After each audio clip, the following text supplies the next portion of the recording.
আসসালামু আলাইকুম ওয়া রাহমাতুল্লাহি ওয়া বারাকাতুহু নাহমাদুহু ওয়া নুসাল্লি আলা রাসূলিহিল কারীম আম্মা বাদ। সম্মানিত দর্শকবিন্দু, আজকে আমরা আবারও মান্যতের বিষয়ে জরুরি কিছু মাসলা মাসাইল নিয়ে আলোচনা করব। সর্বপ্রথম আমরা জানব কুরবানি করার মান্যত করলে কুরবানি করা জরুরি কিনা। হ্যাঁ, কুরবানি করা জরুরি। কোরবানির সময় পশু জবাই করে সমস্ত গোশত ফকির মিসকিনদের দান করে দিবে। মান্যতকারী গরিব থাকলেও নিজে তা খেতে পারবে না, কোনো ধনীকেও দিতে পারবে না। কোনো ব্যক্তি গাভী কোরবানি করার মান্যত করার পর যদি সে গাভী না পায় তাহলে তার করণীয় কি? গাভী কোরবানি করার মান্যত করার পর যদি গাভী না পাওয়া যায় তাহলে গাভীর পরিবর্তে 60টি ছাগল কোরবানি করবে, এতে মান্যত পূরণ হয়ে যাবে। উদ্দেশ্য পূরণ হওয়ার পূর্বে কোনো ব্যক্তি যদি মান্যত আদায় করে দেয় তাহলে মান্যত আদায় করা সহি হবে না উদ্দেশ্য পূরণ হওয়ার পর আবার মান্যত আদায় করতে হবে? উদ্দেশ্য পূরণ হওয়ার পূর্বে মান্যত আদায় করে দিলে মান্যত আদায় হবে না, বরং উদ্দেশ্য পূরণ হওয়ার পর আবার মান্যত আদায় করতে হবে। যেমন কেউ মান্যত করলো আমার ভাই বাড়ি আসলে 10 টাকা দান করব। এরপর ভাই আসার পূর্বেই 10 টাকা দান করে দিল, এতে মান্যত পূরণ হবে না, বরং ভাই আসার পর আবার 10 টাকা দান করতে হবে।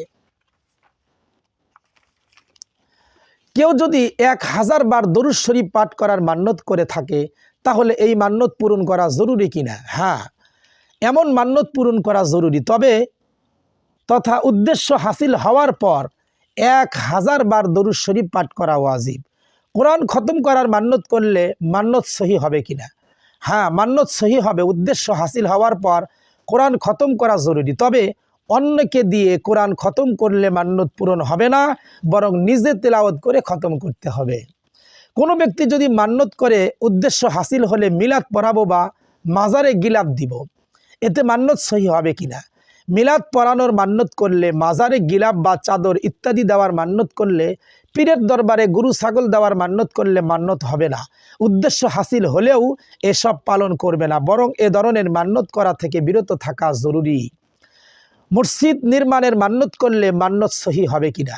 মসজিদ নির্মাণ, পুল নির্মাণ বা মাদ্রাসা নির্মাণের মান্যত করলে মান্যত সহি হবে না। উদ্দেশ্য হাসিল হলেও এসব মান্যত পূরণ করা জরুরি নয়, তবে উদ্দেশ্য হাসিল হওয়ার পর সওয়াবের নিয়তে মসজিদ মাদ্রাসা নির্মাণ করলে অনেক সওয়াবের অধিকারী হবে। কোনো ব্যক্তি যদি পাপ কাজের মান্যত করে তাহলে শরীয়তের হুকুম কি? পাপ কাজের মান্যত করাটাই না জায়েজ। যেমন কেউ মান্যত করলো আমার ভাই বিদেশে গেলে বাড়িতে নাচ গান করাবো, এ জাতীয় মান্যত করাটাই গুনাহের কাজ। আল্লাহ ব্যতীত অন্য কারো নামে মান্যত করা, যেমন পীরের নামে বা মাজারে মান্যত করার হুকুম কি? আল্লাহ ব্যতীত অন্য কারো নামে মান্যত করা হারাম। যেমন কেউ মান্যত করলো আমার এই কাজটি পূর্ণ হলে পীরের দরবারে একটা গরু দিব, এটা সম্পূর্ণ হারাম। এ জাতীয় মান্যতের জিনিস খাওয়াও হারাম। কোনো ব্যক্তি মান্যত করলো তার অসুস্থ মা সুস্থ হলে 10 জন ফকিরকে দাওয়াত করে খাওয়াবে, সুস্থ হওয়ার পর 10 জন ফকিরকে দাওয়াত খাওয়ানো জরুরি কিনা? 10 জন ফকিরকে খাওয়ানোর মান্যত করছে, তাই 10 জন ফকিরকে এক বেলা খাওয়াতে হবে। একজন ফকিরকে খাওয়ালে 10 বেলা খাওয়াতে হবে। 5 জনকে খাওয়াইলে 2 বেলা করে খাওয়াতে হবে, এতেই মান্যত পূরণ হয়ে যাবে। ফকির 10 জন হওয়া জরুরি নয়। মসজিদ বা মাদ্রাসার নামে মান্যত করলে তা পূরণ করা জরুরি কিনা? সরাসরি মসজিদ বা মাদ্রাসার নামে মান্যত করা যায় না। কেউ করলে উদ্দেশ্য পূরণ হওয়ার পরও তা আদায় করা ওয়াজিব নয়। এরপরেও মান্যতকৃত জিনিস দেওয়া জায়েজ হবে, তবে তা নফল দান হিসাবে গণ্য হবে। আর যদি মসজিদের মুসল্লিদের নামে মান্যত করে, যেমন মুসল্লিদের মিষ্টি খাওয়ানোর মান্যত করা, এক্ষেত্রে মান্যত সহি হবে। উদ্দেশ্য হাসিল হওয়ার পর মান্যত পূরণ করা জরুরি, তবে মান্যতের জিনিস ধনীদের জন্য গ্রহণ করা জায়েজ নেই। এজন্য শুধু মসজিদের গরিব মুসল্লিদের মিষ্টি খাওয়াবে, ধনীদেরকে নয়। সম্মানিত দর্শকবিন্দু, এ পর্যন্ত আমরা মান্যতের জরুরি কিছু মাসলা মাসাইল নিয়ে আলোচনা করলাম। আগামী পর্বে ইনশাল্লাহ আমরা কসম করার প্রসঙ্গে কিছু জরুরি মাসলা মাসাইল নিয়ে আলোচনা করব ইনশাআল্লাহ। আমাদের সাথে থাকার জন্য ধন্যবাদ। আসসালামু আলাইকুম ওয়া রাহমাতুল্লাহি ওয়া বারাকাতুহু।